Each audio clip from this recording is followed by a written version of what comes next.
Solid state in short for CSR NET GATE and IIT JAM exam. इस lecture में solid state से related फार्मूले, crystal system, packing fraction, Miller indices and density of the crystal short में discuss करेंगे। In cubic crystal plane of symmetry elements कितने होते हैं? 9 elements होते हैं। Symmetry element, plane of symmetry element कितने होते हैं क्यूबिक क्रिस्टल में? 9। एक्सिस ऑफ सिमेट्री एलिमेंट कितने होते हैं? 13। Centre of symmetry in cubic crystal 1। Total number of symmetry element कितने हो जाएंगे? 9, 13 एंड 1 कितने? 23 एलिमेंट टोटल हमारे पास इन क्यूबिक क्रिस्टल सिस्टम के अंदर। ऐसे ही हमारे पास ये 7 क्रिस्टल सिस्टम हमारे टेबल में दिए गए हैं। 7 क्रिस्टल सिस्टम दिए गए हैं। इनमें आपको सिमेट्री एलिमेंट बताया गया है, edge length, edge angle and number of Bravais lattice. तो यहाँ POS का मतलब प्लेन ऑफ सिमेट्री, OS का मतलब है एक्सिस ऑफ सिमेट्री। तो आपको ये टेबल है याद करनी है। जो भी अगर क्वेश्चन आता है हमारे पास क्यूबिक का या ऑर्थोगोनल किसी भी क्रिस्टल सिस्टम के अंदर आपको सिमेट्री एलिमेंट पूछे तो ये सब आपको याद करने हैं। एज लेंथ दे रखी है, edge angle, number of Bravais lattice 3, 4, 2, 2 ऐसे आपको याद कर लेने किसी भी क्रिस्टल सिस्टम के लिए जब भी आपके लिए क्वेश्चन ब्रेवियस लैटिस का पूछा जाता है। तो मेन इंपॉर्टेंट या क्या रखना है, जो हाईली सिमेट्रिक क्रिस्टल सिस्टम इसमें कौन सा हमारे पास होगा? क्यूबिक होगा। और हाईली एसिमेट्रिक क्रिस्टल सिस्टम क्या होगा? ट्राइक्लिनिक। अगर जब भी आपको हाईली सिमेट्रिक क्रिस्टल सिस्टम पूछे तो क्यूबिक आंसर आ जाएगा, और हाईली एसिमेट्रिक क्रिस्टल सिस्टम पूछे तो ट्राइक्लिनिक आंसर आ जाएगा आपके पास। अगर हमारे पास डेंसिटी ऑफ क्रिस्टल का फार्मूला पूछा जाता है तो हमारे पास फार्मूला क्या होता है डेंसिटी का? रोज इसको डिनोट करते हैं Z इंटू M अपॉन में A3 इंटू NA। NA या अवगाद्रो नंबर है, A हमारी एज लेंथ है, Z हमारे पास नंबर ऑफ एटम्स पर यूनिट सेल एंड M हमारे पास क्या? Atomic mass. किसी भी क्रिस्टल सिस्टम का हमारे पास क्या? एटॉमिक मास है। तो जो Z की वैल्यू है number of atom per unit cell, तो सिंपल क्यूबिक जिसको हमने क्या लिख रखा है? SC, S का सिंपल, C का क्यूबिक। इन सिंपल क्यूबिक के अंदर हमारा number of atom per unit cell Z equal to 1 है, 1 होगा। BC बॉडी सेंटर क्यूबिक में Z की वैल्यू 2 होगी। फेस सेंटर क्यूबिक में हमारे पास Z की वैल्यू 4 होगी। ये हमारे पास डेंसिटी का फॉर्मूला है। ये हमारे पास एटम पर यूनिट सेल की वैल्यू है डिफरेंट क्रिस्टल सिस्टम के लिए। Packing fraction, packing fraction means occupied space by the crystal. तो सिंपल क्यूबिक में पैकिंग फ्रैक्शन की वैल्यू होगी 52%, BCC में हमारे पास 68%, FCC में 74%। अगर हमारे पास प्लेन दिया हो कभी, इन प्लेन एलिमेंट दिए HKL, इसमें प्लेन के एलिमेंट दे रखे हैं। If H² K² and L², अगर हम HKL का स्क्वायर करते हैं और उनका सम कर देते हैं, अगर वो हमारे पास इक्वल टू इवन आता है तो हमारे पास कौन सा क्रिस्टल होगा? Body centred cubic crystal system होगा। ये स्टार लगा लेना, इस पे क्वेश्चन आपके पास नेट या गेट में पूछा जा चुका है काफी बार। इफ HKL, जो HKL की वैल्यू है, अगर ऑल आर ओड, HKL की वैल्यू अगर ओड हो तीनों की या ऑल इवन, या तीनों की वैल्यू HKL की वैल्यू इवन दे रखे प्लेन में, तो वो हमारे पास क्या होगा? फेस सेंटर्ड क्यूबिक क्रिस्टल होगा। तो ये भी आपको रिमेंबर रखना है, इस पे भी क्वेश्चन काफी बार पूछा जा चुका है नेट एंड गेट में। अब क्या आपके पास नेक्स्ट क्या है? Breaks law. ब्रेक्स लॉ क्या था? 2D sin theta equal to n lambda. n is the order of diffraction, lambda wavelength, d is the interplanar distance और theta is the angle between the incident ray and plane के बीच का angle है theta. तो interplanar distance, जो plane के बीच की distance, वो हमारे पास क्या होता है? A अपॉन में under root H² plus K² plus L²। ये हमारे पास क्या है? एच लेंथ है। HKL हमारे क्या? ये प्लेन के एलिमेंट है। D क्या? इंटरप्लेनर डिस्टेंस हमारे पास, ये इंटरप्लेनर डिस्टेंस का फॉर्मूला है D का। अगर इसी फॉर्मूले के अंदर हम ये वैल्यू अप्लाई करते हैं D वाली और उसको सोल्व करते हैं हम, जो ये ब्रेक्स लॉ हमारा 2D sin theta n lambda में हम D की वैल्यू पुट कर दे तो हमारे पास क्या आ जाएगा? फॉर्मूला क्या बन जाएगा, sine square theta equal to lambda square upon 4a square into में h square plus k square plus l square. तो ये फॉर्मूला आपको याद रखना है। अगर शॉर्ट में आपको क्वेश्चन कभी भी सॉल्व करना हो, इस फॉर्मूले का यूज नहीं करते। अगर इस फॉर्मूले का आपको शॉर्ट में यूज करके आपको आंसर निकालना, तो ये फॉर्मूला आप यूज कर सकते हैं। और जो lambda square upon 4a square है, इसकी वैल्यू हम मान लेते हैं के, मान लेते हैं इसको के इक्वल टू क्या है, lambda square upon 4a square. तो इसको हम क्या करते हैं, sine square theta equal to के इंटू में h square plus k square plus l square. अब जो ये आया, अब हम इसको चेक करते हैं बीसीसी के लिए, फॉर बॉडी सेंटर्ड क्यूबिक के लिए। तो साइन स्क्वायर थीटा की वैल्यू क्या हो सकती है हमारे पास, क्या होगी, इवन होगी। 2k 4k 6k and 8k value होगी हमारे पास बीसीसी के लिए। के जो ये फॉर्मूला है इसमें h square plus k square l square BCC के लिए रखोगे तो आपको ये वैल्यू मिल जाएगी 2k 4k 6k and 8k। अगर आपके पास एफसीसी लेटिस हो, फेस सेंटर्ड क्यूबिक लेटिस हो, तो वहां साइन स्क्वायर थीटा की वैल्यू क्या होगी आपके पास, 3k हो सकती है, 4k एंड 8k। आपको याद क्या रखना है, sine square theta is never equal to 7k। आपको ये याद रखना है कि ये 7k के इक्वल कभी भी नहीं मिलेगा आपको साइन स्क्वायर थीटा। ये भी क्वेश्चन आपसे गेट में पूछा जा चुका है, तो ये आपको याद रखना है ये कि 7k के इक्वल साइन स्क्वायर थीटा की वैल्यू आपको कभी भी नहीं मिलेगी। नेक्स्ट क्या हमारे पास, मिलर इंडिसेस। मिलर इंडिसेस आपको कैसे फाइंड करने हैं, आपको कोई भी क्रिस्टल प्लेन दिया मिलेगा जैसे 2a 3b c। तो जो प्लेन के अंदर जो 2a 3b और c की जो वैल्यू दे रखी है, ये हमारे पास क्या प्लेन एलिमेंट है, ये प्लेन के एलिमेंट दे रखे हैं। तो हम इनका रेसिप्रोकल कर लेंगे। 2 का रेसिप्रोकल 1/2, 3 का रेसिप्रोकल 1/3 एंड c का रेसिप्रोकल 1 को आगे तो 1/1 हो जाएगा। फिर इनको हम जो रेसिप्रोकल निकालेंगे उनको कन्वर्ट टू होल नंबर, तो या हम 6 से मल्टीप्लाई करेंगे तो ये होल नंबर में कन्वर्ट हो जाएंगे। 6 रखेंगे, 6/2 6/3 6/1, तो हमारे पास वैल्यू क्या है 3 2 6 आ जाएगी। तो ये हमारे पास क्या है, मिलर इंडिसेस हो जाएंगे। सबसे पहले आपके पास क्या होगा, क्रिस्टल प्लेन दिया होगा, उसके आपको जो एलिमेंट उनका रेसिप्रोकल करना, फिर उनको होल नंबर में कन्वर्ट कर देना, तो वो आपके पास क्या आ जाएगा, मिलर इंडिसेस की वैल्यू आ जाएगी। इन एनी क्रिस्टल,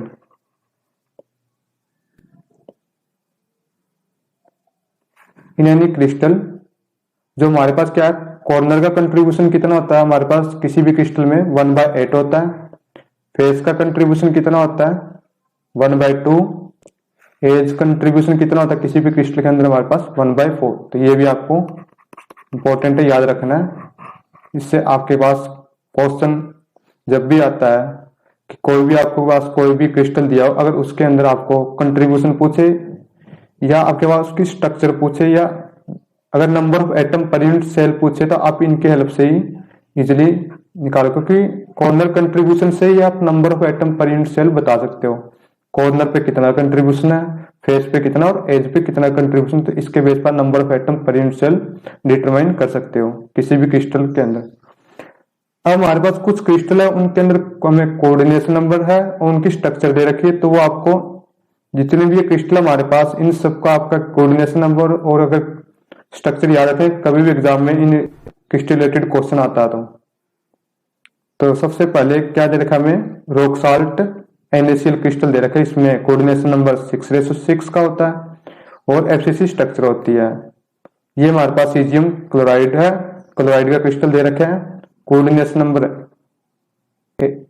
8/8 होता है और इसमें BC स्ट्रक्चर होती है इसकी। फिर हमारे पास अगर KCl की स्ट्रक्चर पूछता है तो KCl की स्ट्रक्चर सिमिलर आ जाएगी जो हमारे पास NaCl की स्ट्रक्चर 6 हमारे पास कोऑर्डिनेशन नंबर आ जाएगा, FCC स्ट्रक्चर आ जाएगी। इसके बाद हमारे पास कौन सा क्रिस्टल है, ZNS, इसको बोलते हैं जिंक ब्लेंड या सेफेलेराइट क्रिस्टल भी कह देते हैं। इसके अंदर कोऑर्डिनेशन नंबर 4/4 का होता है और FCC स्ट्रक्चर होती है। ऐसे ही फोर्थ क्रिस्टल हमारे पास है वुड्सजाइट क्रिस्टल है, अगर इसके अंदर कोऑर्डिनेशन नंबर सिर्फ 4/4 का है और SCP स्ट्रक्चर आ जाएगी। ऐसे आपके पास अगर CF2 फ्लोराइट क्रिस्टल पूछे, अगर उसके अंदर कोऑर्डिनेशन पूछा हुआ 8/4 का होता है और FCC स्ट्रक्चर होती है। Rutile crystal TiO2 coordination number 6/3 का होता है। बीटा क्रिस्टोबलाइट क्रिस्टल, SiO2 क्रिस्टल के अंदर आपको अंदर स्ट्रक्चर पूछे तो क्या आ जाएगी, ZnS स्ट्रक्चर आ जाएगी। जो हमारा ZnS की स्ट्रक्चर क्या थी, 4:4 कोऑर्डिनेशन नंबर है। FC स्ट्रक्चर तो जो हमारे पास SiO2 की स्ट्रक्चर है ना, ये सिमिलर ही होगी हमारे पास ZnS की स्ट्रक्चर के, 4:4 coordination number and FCC structure. Next, radius ratio. Radius ratio क्या होता है, radius of cation to the radius of anion का रेशियो होता है हमारे पास, क्या होता है, रेडियस रेशियो। तो रेडियस रेशियो हमारे पास डिफरेंट वैल्यू हो सकती है डिफरेंट क्रिस्टल के लिए।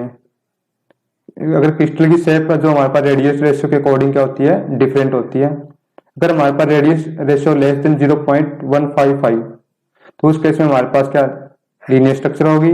अगर हमारे पास 0.155 से 0.225 के बीच में अगर वैल्यू हो तो हमारे पास ट्रायंगुलर स्ट्रक्चर होगी। इफ 0.225 एंड 0.414 के बीच में अगर हमारे पास क्या हो रेडियस रेशियो की वैल्यू हो तो हमारे पास टेट्राहेड्रल स्ट्रक्चर होगी। अगर हमारे पास 0.414 एंड 0.73 के बीच में अगर वैल्यू दी है तो हमारे पास ऑक्टाहेड्रल स्ट्रक्चर होगी। एंड ग्रेटर देन 0.73 अगर रेडियस रेशियो की वैल्यू है तो हमारे पास क्या होगी, क्यूबिक स्ट्रक्चर हो जाएगी क्रिस्टल की। ये तो हमारे पास हो गया रेडियस रेशियो। रेडियस रेशियो से भी आप क्या किसी भी क्रिस्टल की शेप या स्ट्रक्चर बता सकते हो। इसके बाद हमारे पास क्या डिफेक्ट है जो क्रिस्टल के अंदर वो डिस्कस करते हैं। क्या हमारे पास क्या स्कॉट की डिफेक्ट। तो स्कॉट की डिफेक्ट में क्या होता है, same number of A9 and cation हमारे पास क्या मिसिंग फ्रॉम इंटरस्टिशियल साइड से।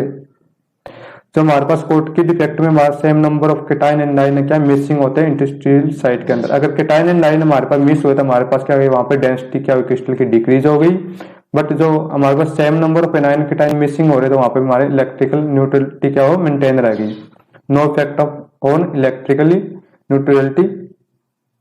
तो इसके बाद हमारा क्या था Frenkel defect. Frenkel defect discuss से पहले हम एग्जांपल देख लेते हैं स्कॉट के डिफेक्ट के। एग्जांपल क्या क्या होंगे हमारे पास, TiO2, BaTiO3, NaCl, AgBr, KCl, CaCl, KBr, CF2। ये आपके पास क्या एग्जांपल हो गए स्कॉट के। ये भी आपको याद रख लेंगे, डायरेक्ट क्वेश्चन आता तो स्कॉट की डिफेक्ट के अंदर अगर क्वेश्चन पूछा कि इनमें कोई किसी भी एग्जांपल में से दे के पूछ ले कि कौन सा डिफेक्ट होगा तो आप स्कॉट की डिफेक्ट इसमें इजीली डिटरमाइन कर लोगे। अब क्या फ्रैंकल डिफेक्ट। फ्रैंकल डिफेक्ट में क्या होता है, cation and A9 missing from interstitial site occupy the vacant sites. इसमें क्या फ्रैंकल डिफेक्ट में एनाइन एंड केटाइन जो मिसिंग होते हैं इंटरस्टिशियल साइट से वो हमारे पास ऑक्यूपाई क्या करते हैं वैकेंट साइट। इसका मीनिंग क्या होगा, वो हमारे पास क्रिस्टल के अंदर ही प्रेजेंट है। जो केटाइन एंड एनाइन मिसिंग हुए हैं इंटरस्टिशियल साइट से वो उस क्रिस्टल के अंदर क्या हो गया ऑक्यूपाई करके वैकेंट साइट को। तो इसका मतलब क्या होगा, डेंसिटी में हमारे पास यहाँ कोई चेंज नहीं हुआ, density same and electrically neutrality भी हमारे पास क्या है मेंटेन है यहाँ पे, क्योंकि no effect on electrically neutrality. तो एग्जांपल क्या होंगे फ्रैंकल के हमारे पास ZnS, AgCl, AgBr और AgI। अगर क्वेश्चन आता है कि एग्जांपल में से कोई भी पूछ ले आपसे कि इसमें कौन सा डिफेक्ट होगा तो आप इजीली बता सकते हो कि क्या होगा फ्रैंकल डिफेक्ट। हमने देखा कि जो AgBr है स्कॉट की भी शो कर रहा है एंड फ्रैंकल भी, तो हम क्या कह सकते हैं कि AgBr exhibit both effects. Next for FCC, SCP, CCP। FCC, SCP and CCP के अंदर कोऑर्डिनेशन नंबर हमारे पास 12 रहेगा। FCC face centred cubic, hexagonal cubic primitive cell and या क्या होता है ये SCP hexagonal close packing, cubic close packing. और ये क्या FCC था हमारा फेस सेंटर्ड क्यूबिक। तो इनमें क्या रहेगा कोऑर्डिनेशन नंबर 12 होगा एंड ऑक्यूपाइड स्पेस या पैकिंग फ्रैक्शन कितना है इनके अंदर 74.04%। इन सिंपल क्यूबिक क्रिस्टल के अंदर हमारे पास क्या था 1 एटम पर यूनिट सेल होता है। FCC के अंदर 4 एटम पर यूनिट सेल।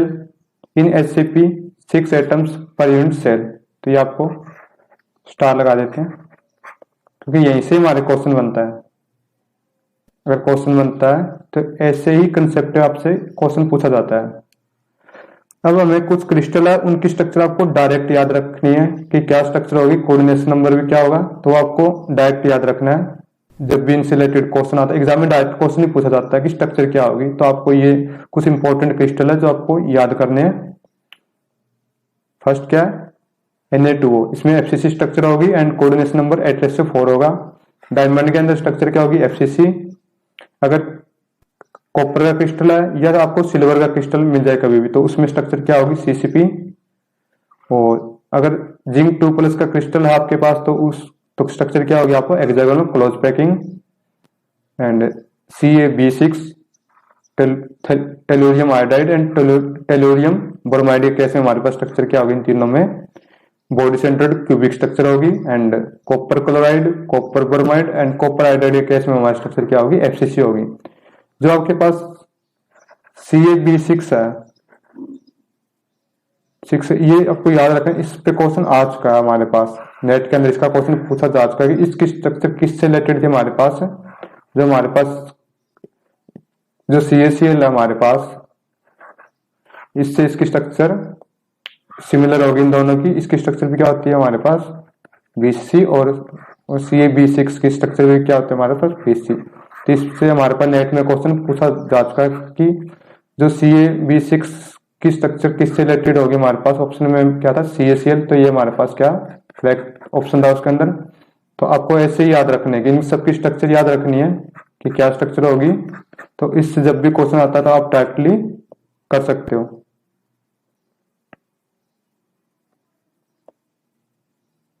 तो हमने डिस्कस किया, तो हमारे पास सॉलिड स्टेट है उसका हमने कंप्लीट शॉर्ट में हमने इसको क्या क्या डिस्कस किया। तो आपको ये जितने भी फार्मूले बताए गए हैं, पैकिंग फ्रैक्शन या जितनी भी स्ट्रक्चर बताई गई क्रिस्टल की, या मेल इंडिसेस कैसे निकलेंगे, डेंसिटी कैसे निकलेगी क्रिस्टल में, number of atom per unit cell क्या हो गए डिफरेंट क्रिस्टल में, तो वो सब आपको याद रखना है। अगर एग्जाम में अगर नेट गेट में कोई भी क्वेश्चन, आप तो इजिली उनको इनके बेस पे इजिली सोल्व कर सकते हो। तो आप मेरे चैनल को शेयर एंड सब्सक्राइब कर सकते हो। एम केमिस्ट्री हमारा चैनल है, एम केमिस्ट्री। इस पे आपको CSR नेट गेट से रिलेटेड जो भी इंपॉर्टेंट कंटेंट होगा वो आपको अपलोड कर दिया जाएगा। तो आपको तो लेक्चर की फर्दर अपडेट के लिए आप मेरे चैनल को सब्सक्राइब कर सकते हो।